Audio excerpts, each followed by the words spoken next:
नमस्कार दोस्तों, मैं हूं मनोज कुमार गुप्ता। आप देख रहे हैं मेरे चैनल को। इसका नाम है रेगुलर क्लासेस फॉर अकाउंट। सामने आपको दिख रही है कॉस्ट अकाउंट की बुक, स्वाति प्रकाशन से, हिंदी एडिशन है ये। और चैप्टर चल रहा है 12, यूनिट और आउटपुट कॉस्टिंग मेथड, और क्वेश्चन नंबर चलेगा 16 क्वेश्चन को अब पढ़ाएंगे, आपको समझाएंगे। अच्छा क्वेश्चन है, इंपॉर्टेंट क्वेश्चन है, थोड़ा ध्यान से पढ़ना, समझना, हल्के में मत लेना। क्वेश्चन गलत होने के चांस जल्दी हो जाते हैं इसमें। ठीक है, तो पढ़ाते हैं आपको।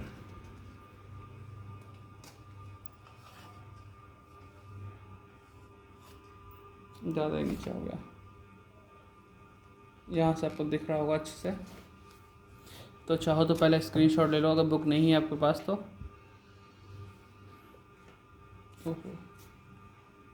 ठीक, पढ़ाएं। पढ़ाने से पहले बोलना चाहूँगा, मेरा बोल तो मैं कई बार चुका हूँ, ये चैनल सब्सक्राइब कर लेना, और जिन्हें सब्सक्राइब कर रखा वो चेक कर लेना कि नोटिफिकेशन बेल ऑन कर रखे नहीं कर रखे, है ना। ऑल पे क्लिक किया नहीं गया वगैरह वगैरह। चलो, ओहो ये फ्लिकरिंग होगी।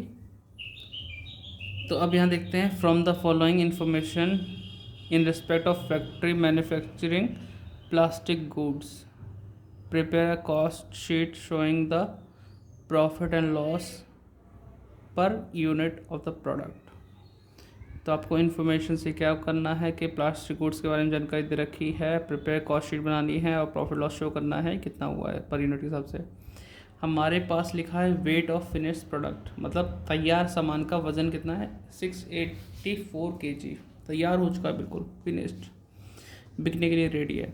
वेजेस दे रखी है, सेल्स हमने इस पर किया है 10,208 रुपये में, तैयार माल की संख्या थी 1276। वज़न तो ये है, लेकिन उनकी यूनिट क्वांटिटी कितनी है, 1276 यूनिट है, जो कि 10,208 रुपये में बिक रही हैं। कारखाना उपरिव्यय, मतलब हिंदी में, हिंदी वाले तो समझ जाएंगे आराम से, इंग्लिश वालों को हिंदी में समझाता हूँ। Factory overhead are 60% of wages, wages का 60% फैक्ट्री ओवरहेड के नाम से आएगा। Office overhead are 25% of factory cost, factory cost का 25% किस नाम से आएगा, ऑफिस ओवरहेड के नाम से। ठीक है, नहीं, ऑफिस ओवरहेड जो होगा 25% ऑफ फैक्ट्री कॉस्ट का होगा। The cost of raw material is 3 रुपये पर kg। रॉ मटेरियल जो हमने लगाया 3 रुपये पर kg के हिसाब से लगाया। वेस्टेज इन प्रोसेस इज़ 5%, यानी जो हम प्रोसेस अपना रहे हैं उसके अंदर 5% तो वेस्ट हो जाती है। तो सपोज़ करो अगर 100% माल लगाया तो 5% वेस्ट हो गया, तो 95% का आउटपुट होगा हमारे सामने, होगा नहीं होगा। इस लाइन को थोड़ा याद रखना, मैं अभी कराऊंगा इस चीज़ को, तो बताऊंगा कैसे होगा। देयर इज़ नो ओपनिंग और closing balance of raw material और वर्क इन प्रोग्रेस, कुछ भी ऐसा ओपनिंग क्लोजिंग नहीं है, सही करना है। हिंट वगैरह दे रखा कि मटेरियल अपने यूज्ड एसेट से निकाला है। ठीक है, तो हम भी करते हैं क्वेश्चन को।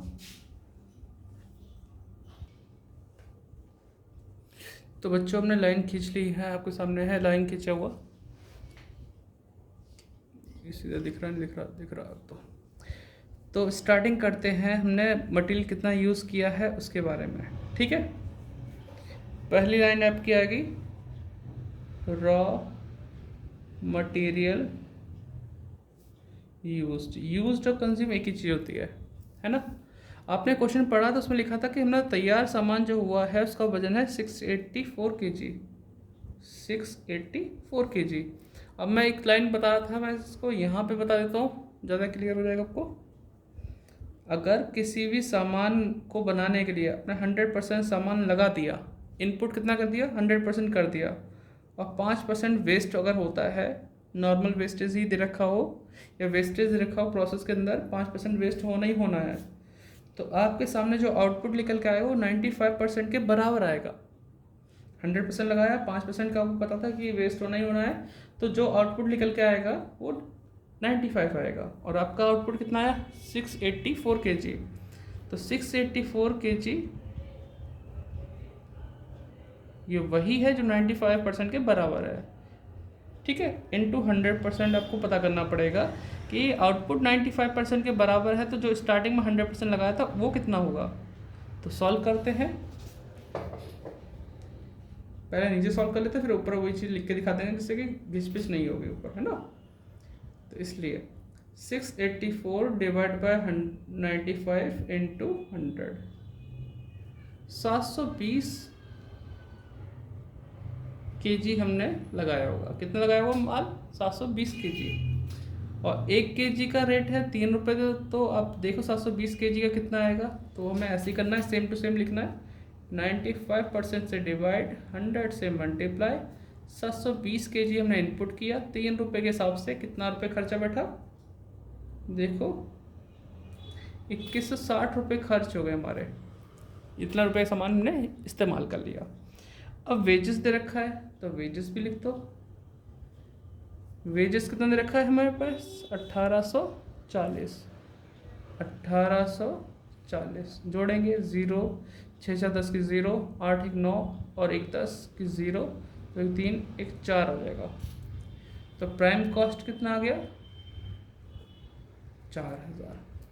प्राइम कॉस्ट के बाद आता है अगला खर्चा हमारा फैक्ट्री वाला, जो कि हमें लिखा फैक्ट्री ओवरहेड 60% ऑफ वेजेस। तो फैक्ट्री ओवरहेड 60% ऑफ वेजेस। तो वेजेस का 60%, तो वेजेस 1840 है। 1840 का 60% कितना होता है? सॉल्व करते हैं। 1840 इंटू 60%, 1104। ठीक है, तो 1104 जब जोड़ेंगे तो 5104 आएगा। ये हो गया वर्क कॉस्ट, वर्क्स कॉस्ट। फिर हमसे बोला गया था, या फैक्ट्री कॉस्ट भी बोल सकते हो आपसे, office overhead 25% of factory cost. तो ऑफिस ओवरहेड, ऑफिस ओवरहेड इसने बोला 25% ऑफ फैक्ट्री कॉस्ट। ठीक है, तो फैक्ट्री कॉस्ट या वर्क कॉस्ट एक ही चीज़ है, इसमें निकालना है। अगर ऑन कॉस्ट बोलता है तो हम 1140 पे निकालते हैं। तो फिलहाल अभी निकालेंगे वो 5104 के ऊपर 25%। 5104 का 25%,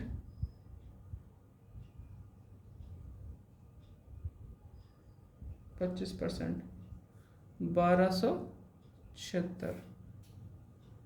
ठीक है, तो ये आ गया आपका ऑफिस ओवरहेड जोड़ के ऑफिस कॉस्ट बोलो या टोटल कॉस्ट ऑफ प्रोडक्शन बोलो, कुछ भी लिख सकते हैं। तो अभी मैं लिख देता हूँ ऑफिस कॉस्ट, कोई दिक्कत तो नहीं। प्लस करते हैं 5104 प्लस 1276, तो होगा 6380। ठीक है, और तो बाकी खर्चे दे नहीं रखे इसमें, तो बस एक डिफरेंस, एक लाइन का डिफरेंस छोड़ के आप सेल लिख दो। सेल्स में दे रखी है 10,208, 10,208 लिख दिया। इनके बीच का डिफरेंस क्या होगा? प्रॉफिट। बैलेंसिंग फिगर आ गई, क्योंकि 6 वाला 10 में बेचेगा तो प्रॉफिट तो होना ही होना है। तो 10,208 माइनस 6380, 3828 रुपये का प्रॉफिट हुआ। ये लाइन क्लियर होगी? ठीक है, 3828 रुपये का प्रॉफिट हुआ, लेकिन आंसर में 3 रुपये के हिसाब से दे रखा है, तो आपको ये पर यूनिट वाले में आंसर मिल रहा है। तो आपको ऐसे कॉस्ट शीट पे पूरा करने के बाद ही आंसर वाइज सोचना है। तभी आपने इतना कर लिया। अब जितनी भी हमारे पास ये हेडिंग वाइज है, इनको हम इससे डिवाइड करते रहेंगे। तो मैं अभी लिखता हूँ, मतलब आप लोग लिखो, मैं तो ये सॉल्व करता हूँ, है ना। वीडियो कंटिन्यू रखूँगा तो आपको टाइम मिल जाएगा। 1276, सॉरी 2160 पहली हेडिंग है ना, 2160 डिवाइड बाय 1276, तो ये आपका हो जाएगा 1.69। ठीक है, देखो इस तरह से दे रखा 1.6927, तो इसलिए मैंने 69 तक सॉल्व किया। 1840 डिवाइड बाय 1276, 1.44। ठीक है, अब मैं इसको जोड़ने चक्कर में इससे डिवाइड करना ज़्यादा प्रीफर करूँगा, क्योंकि हम इसको करेंगे ज़्यादा सही बैठेगा। जोड़ने में हम पॉइंट की कोई ना कोई संख्या को छोड़ देते ऊपर नीचे कर देते तो दिक्कत आ सकती है, इसलिए इसको डिवाइड करना ज़्यादा बेटर रहेगा। 4000 मैंने बच्चे सोचते हैं नहीं मैच कर ही नहीं रहा। 4000 डिवाइड बाई 1276 3.13। ठीक, जहाँ तक मैच करते रहे कोई बात नहीं। 1276 से डिवाइड किया 0.87 हो जाएगा। 6 है ना, 865 है, 87 हो जाएगा। फिर 5100 इसको डिवाइड करेंगे 5104 1276 से 4 रुपये। फिर इसको डिवाइड करेंगे 1277 से तो 1 रुपये ही आएगा, तो ये 5 रुपये हो जाएगा। 1.00 है ना। अब 3828 डिवाइड बाय 1276 3 रुपये। तो इस तरीके से 10,208 डिवाइड बाय 1276 8 रुपये बैठ रहा है। ठीक है, इस तरह से कंप्लीट हो गया हमारा काम और आंसर भी मैच करा 3 रुपये, जो कि 3 रुपये प्रॉफिट पर यूनिट दे रखा है। तो नोट डाउन कर लो, उम्मीद करता हूँ क्लियर हो गया होगा। कोई जगह दिक्कत आए तो इस वीडियो दोबारा से देख लेना और वीडियो पूरा देखा करो जब मैं क्वेश्चन पढ़ाता हूँ वहाँ से भी, ठीक है, फिर इससे दिक्कत नहीं होगी आपको। बाय बाय, डिस्क्रिप्शन पढ़ लेना।